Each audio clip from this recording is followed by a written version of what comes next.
இன்னைக்கு நம்ம பார்க்க போறது சூட் ஃபார் ரெக்டிஃபிகேஷன், அதாவது பிழை திருத்தங்களுக்காக ஃபைல் பண்ணப்படுற ஒரு வழக்கு.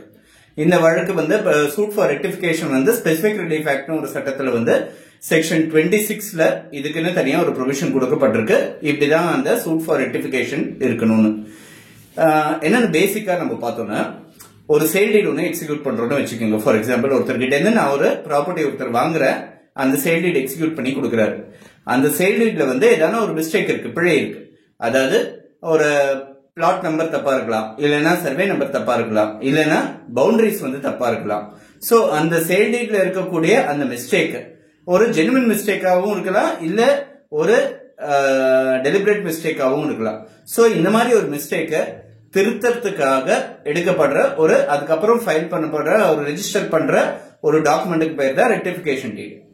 சோ இந்த ரெக்டிஃபிகேஷன் டீட் ரெஜிஸ்டர் பண்றதுக்கு முன்னாடியே அந்த செல்லர் எங்கன்னு தெரியல, இன்னொருத்தரும் ரெண்டு தரப்பினரும் கையெழுத்து போட வேண்டியது அவசியமா இருக்கு. சோ அந்த ரெண்டாவது தரப்பினர், அதாவது அந்த செல்லர் வந்து எங்க இருக்காருன்னு எனக்கு தெரியல. சோ இந்த ரெக்டிஃபிகேஷன் டீட் ரெஜிஸ்டர் பண்றதுக்கு அவரோட கோஆபரேஷன் கிடைக்கிறது சந்தேகமா இருக்கு அப்படின்றதுனா சூழ்நிலை இருந்ததுன்னா இந்த சூட் ஃபார் ரெக்டிஃபிகேஷன் ஃபைல் பண்றதுக்கான வாய்ப்பு இருக்கு. அதே மாதிரி ஒரு அக்ரிமெண்ட் ஒன்று என்டர் பண்ணிட்டோம், அந்த அக்ரிமெண்ட் பேஸ் பண்ணி ஒரு சூட் ஒன்று ஃபைல் பண்றேன். அந்த சூட்ல வந்து சூட் ஃபைல் பண்ண அப்புறம் தான் தெரியுது அந்த அக்ரிமெண்ட்ல ஒரு தவறு இருக்குது. சோ அந்த தவறை திருத்தி அந்த திருத்தப்பட்ட அந்த அக்ரிமெண்ட்டை வந்து ஒரு டாக்குமெண்டா கன்சிடர் பண்ண சொல்லி கேட்கறதுக்கு ஒரு ப்ரொவிஷன் இருக்கு.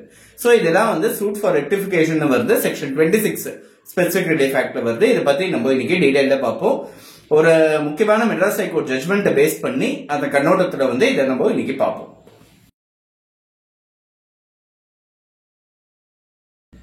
ஒரு கான்ட்ராக்ட் இல்ல ஒரு டாக்குமெண்ட், ஒரு இன்ஸ்ட்ருமெண்ட், அது வந்து கம்பெனிஸ் ஆக்ட் கீழே இருக்கக்கூடிய ஆர்டிகல்ஸ் ஆஃப் அசோசியேஷனா இல்லாத ஒரு டாக்குமெண்ட். சோ இந்த டாக்குமெண்ட் வந்து ஒரு ஃப்ராட்னாலேயோ இல்ல மியூச்சுவல் மிஸ்டேக்னாலேயோ, ஃப்ராடுனா என்னன்றது நமக்கு தெரியும், ஏமாத்துறது. ஒருத்தர் வந்து இன்னொருத்தர் ஏமாத்துறாருன்னா அது ஃப்ராடு. மியூச்சுவல் மிஸ்டேக்னால, அதாவது ரெண்டு பேரும் சேர்ந்து அவங்க பங்கு இருக்கக்கூடிய ஒரு தவறுதலா நடக்கப்பட்ட ஒரு நிகழ்வு, அது மியூச்சுவல் மிஸ்டேக்னாலேயோ ஃப்ராட்னாலேயோ, இது ரெண்டு காரணங்கள் தான் கொடுக்கப்பட்டிருக்கு. ஃப்ராட் அல்லது மியூச்சுவல் மிஸ்டேக்னால ஒரு கான்ட்ராக்ட் வந்து அந்த ரியல் இன்டென்ஷனை எக்ஸ்பிரஸ் பண்ணாம விடப்பட்டதுன்னா, அதாவது அந்த பார்ட்டிஸோட உண்மையான நோக்கத்தை சரிவர பிரதிபலிக்கலனா அந்த பர்டிகுலர் கான்ட்ராக்ட் வந்து திருத்த சொல்லி கேட்டு ஒரு வழக்கு ஒன்று தொடுக்க முடியும். அந்த வழக்குக்கு பேரு சூட் ஃபார் ரெக்டிஃபிகேஷன். இது வந்து செக்ஷன் 26 ஸ்பெசிபிக் ரிலீஃப் ஆக்ட்ல கொடுக்கப்பட்டிருக்கு. இந்த பர்டிகுலர் இந்த நான் இப்ப சொன்ன அந்த ப்ரொவிஷன்ஸ் எல்லாமே கொடுக்கப்பட்டிருக்கு. இது தவிர ஒரு கேஸ் ஃபைல் இது யாரால ஃபைல் பண்ண முடியும்னா either party or representatives in interest, அதாவது அந்த கான்ட்ராக்ட்ல சைன் பண்ற இரு தரப்பினர் இருக்காங்க, ஏன்னா அந்த இன்ஸ்ட்ருமெண்ட் அந்த டாக்குமெண்ட்ல சைன் பண்ற இரு தரப்பினர்கள் இருக்காங்க, இல்லைன்னா அவங்களோட ரெப்ரசன்டேட்டிவ் இன் இன்ட்ரெஸ்ட் அவங்களோட வாரிசுகள் கூட ஃபைல் பண்ணலாம், இல்ல அவங்களோட சக்சஸர்ஸ், அவங்களோட அசைன்ஸ் யாரனா, இல்ல அவங்களோட ஏஜென்ட்ஸ், பவர் ஏஜென்ட்ஸ் அவங்க கூட சைன் பண்ணலான்றது இருக்கு. சோ இது வந்து ரெக்டிஃபிகேஷனுக்கான அந்த சூட்டை வந்து யாருக்கு கொண்டு வரலாம் அப்படின்றதுக்கு இருக்கு. இது தவிர ஒரு கேஸ் ஒன்னு ஃபைல் பண்ணப்பட்டுருச்சு, இந்த பர்டிகுலர் டாக்குமெண்ட் பேஸ் பண்ணி ஃபைல் பண்றாரு, ஒரு பிளைண்டிஃபோட கேஸ் ஒன்னு ஃபைல் பண்றாரு. அந்த பர்டிகுலர் கேஸ்ல நம்ம பார்த்தோம்னா இந்த டாக்குமெண்ட்டை வந்து திருத்தி அந்த ரியல் இன்டென்ஷன் எடுத்துக்கணும்னா அதை வந்து ஒரு அடிஷனல் ரெமெடியா அந்த பிரேயர் காலம்ல இதை ஒரு அடிஷனல் ரெமெடியா கேட்கறதுக்கான வாய்ப்புகள் இருக்கு. இதே மாதிரி vice versa for the defendant, அந்த டிஃபெண்டன்ட்டுக்கும் இதே பொசிஷன் தான். அவங்க வந்து இந்த டாக்குமெண்டோட அடிப்படையில இது சரியான அர்த்தம் இதுதான், இது ஒரு தவறுதலா வந்து இந்த மாதிரி இந்த விஷயம் வந்து தப்பா என்டர் பண்ணப்பட்டிருக்கு, அதனால இது திருத்தி கன்சிடர் பண்ணும் அப்படின்னு சொல்லி அவங்க கேட்கறதுக்கான வாய்ப்புகள் இருக்கு.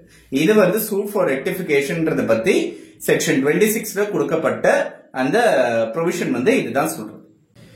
இந்த சூட் ஃபார் ரெக்டிஃபிகேஷன் ஆஸ்பெக்ட பத்தி நிறைய கேசஸ் வந்து நிறைய இருக்கு, சுப்ரீம் கோர்ட் கேசஸ் இருக்கு. ஆனா முக்கியமா நம்மளோட அண்டர்ஸ்டாண்டிங் வந்து பெட்டரா இருக்கணும்ன்றதுக்காக ஒரு மெட்ராஸ் ஹைகோர்ட் ஜட்மெண்ட் ஒன்று இருக்கு. இந்த ஜட்மெண்ட் வந்து J Kumar versus T Selvaraj, இந்த கேஸோட டைட்டில்.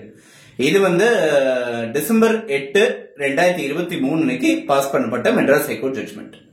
பேசிக்கா இந்த கேஸோட ஃபேக்ட்ஸ் என்னன்னா, ரெண்டு பேருக்கு நடுவில் ஒரு சேல் டீட், ஒரு கிரிய பத்திரம், ஒரு சேல் டீட் ஒன்று ரெஜிஸ்டர் பண்ணிக்கிறாங்க ஒரு ப்ராப்பர்ட்டிக்கு.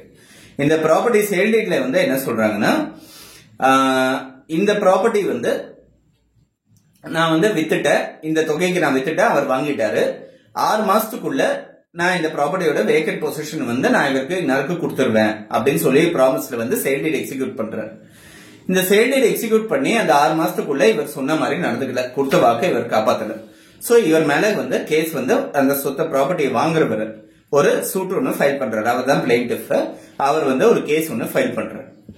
இந்த கேஸ் ஃபைல் பண்றதுக்கு இவர் என்ன டிஃபென்ஸ் எடுக்கிறாருன்னா கோர்ட்ல, இந்த ப்ராப்பர்ட்டியை பொறுத்த வரைக்கும் நான் வந்து விற்கணும்ன்ற எண்ணத்தோட அந்த சேல் டீட் எக்ஸிக்யூட் பண்ணல.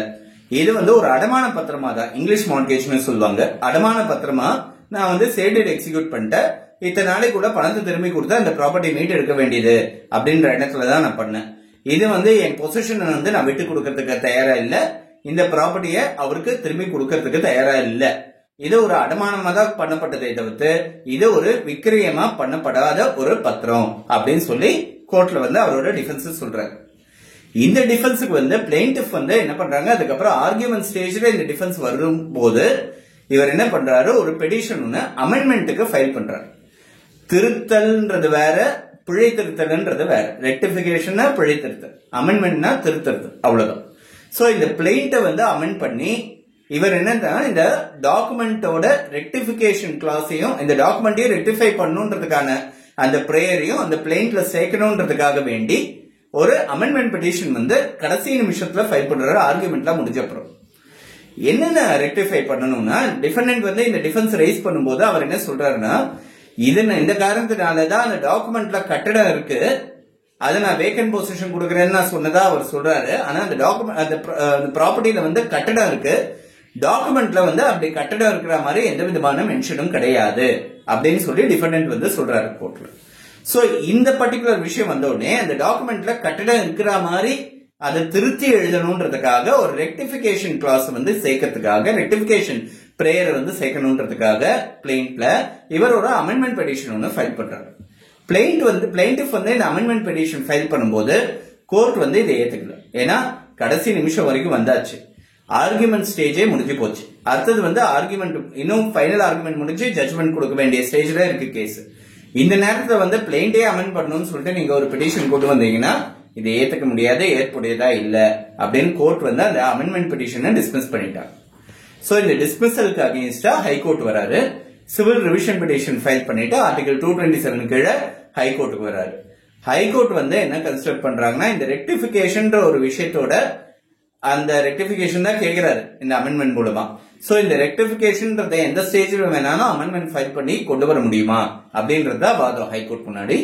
ஹைகோர்ட் வந்து இந்த கேஸ்ல 4 விஷயத்தை எடுத்து வைக்கிறாங்க. நான் நிறைய கேஸ் ப்ரீவியஸ் பிரசிடென்ட்ஸ் எல்லாம் கன்சிடர் பண்ணி 4 எசென்ஷியல் இன்கிரீடியன்ஸ் இருக்கு. ஒரு ரெக்டிபிகேஷன் ஒண்ணு வேணும் அப்படின்னு ஒருத்தர் கேட்கணும்னா அது 4 விஷயம் என்னென்ன ஹைகோர்ட் என்ன சொல்றாங்கன்றத பார்ப்போம்.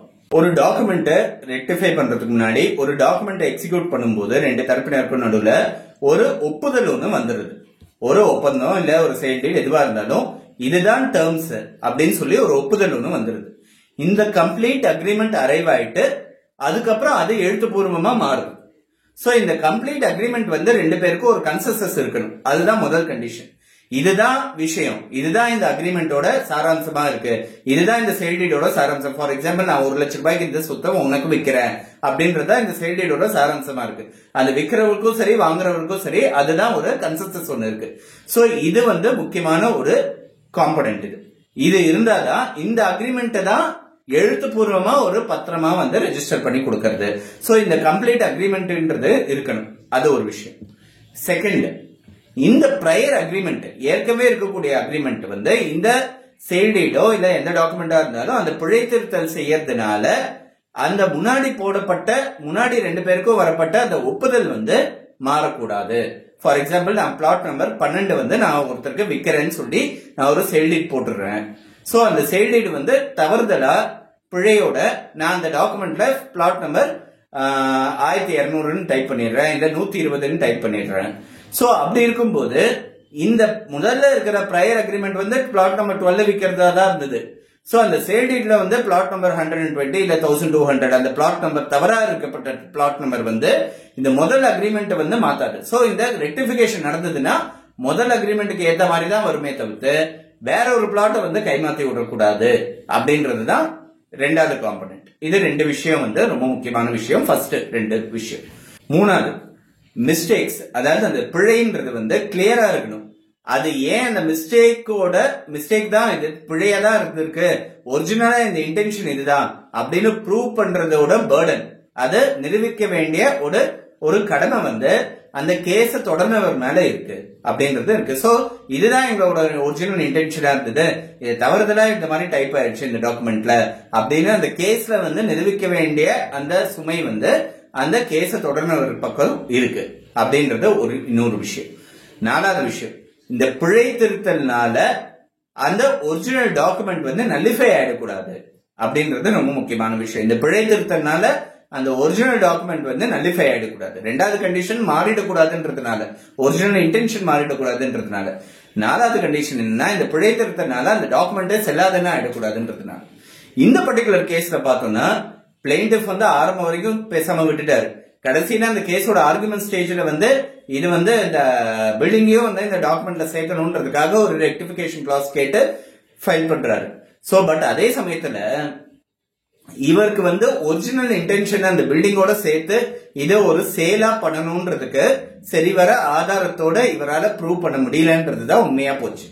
சோ இவர் ஆரம்பத்துல ஒண்ணு சொல்லி அதுக்கப்புறம் இன்னொன்னு அந்த ஸ்டேட்மெண்டே வந்து அவர் பின்வாங்கும் போது அவர் மேல ஒரு சந்தேகம் ஏற்படுறது, சாத்தியக்கூறுகளின் அடிப்படையில் ப்ரிபாண்டரன்ஸ் ஆஃப் ப்ராபர்ட்டிஸ் அடிப்படையில பிளைன்டிஃப்க்கு அகைன்ஸ்டா கேஸ் போச்சுன்றதுனால இந்த அமெண்ட்மெண்ட் ஆஃப் பிளைன்ட் அப்ளிகேஷனை ரிஜெக்ட் பண்ணது சரிதான், அதை ஏத்துக்க முடியாதுன்னு ஹைகோர்ட் வந்து தீர்ப்பு கொடுத்தது. சோ இந்த ரெக்டிபிகேஷன் அப்படின்ற ஒரு விஷயத்துக்கு தேவையான முக்கியமான கண்டிஷன்ஸ், இந்த 4 கண்டிஷன்ஸையும் சரிவர தெரிஞ்சுக்கிட்டோம்னா, ஏன்னா இது நிறைய நடக்கிற விஷயம். ஒரு 10 வருஷம் கழிச்சுதான் அந்த டாக்குமெண்ட்ல இருக்கிற தவறே நமக்கு தெரியும். ரெண்டாவது, ஒரு டாக்குமெண்ட் எக்ஸிக்யூட் பண்ணி முடிச்சதுக்கு அப்புறம் அந்த செல்லருக்கும் அந்த பையருக்கும் சுமூகமான ரிலேஷன்ஷிப் அப்படியே இருக்குமான்னு சொன்னா கேட்டா அது வந்து நிறைய சந்தேகங்கள் இருக்கும். நிறைய இடத்துல வந்து அந்த செல்லர் வந்து அவ்வளவு கோஆபரேட்டிவா இருக்க மாட்டாங்க.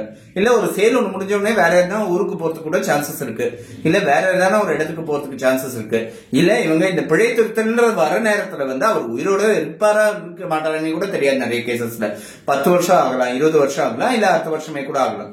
சோ இந்த மாதிரி சூழ்நிலைகள்ல இதை எந்த சூழ்நிலையில வந்து இந்த பிழை திருத்தல் கேட்க முடியும், ரெக்டிபிகேஷன் சூட் எப்போ ஃபைல் பண்ண முடியும்ன்றது தெரிஞ்சுக்கிறதுக்கு இந்த வீடியோ, இந்த செக்ஷன் 26 வந்து எல்லாரும் தெரிஞ்சுக்க வேண்டிய ஒரு முக்கியமான விஷயம்.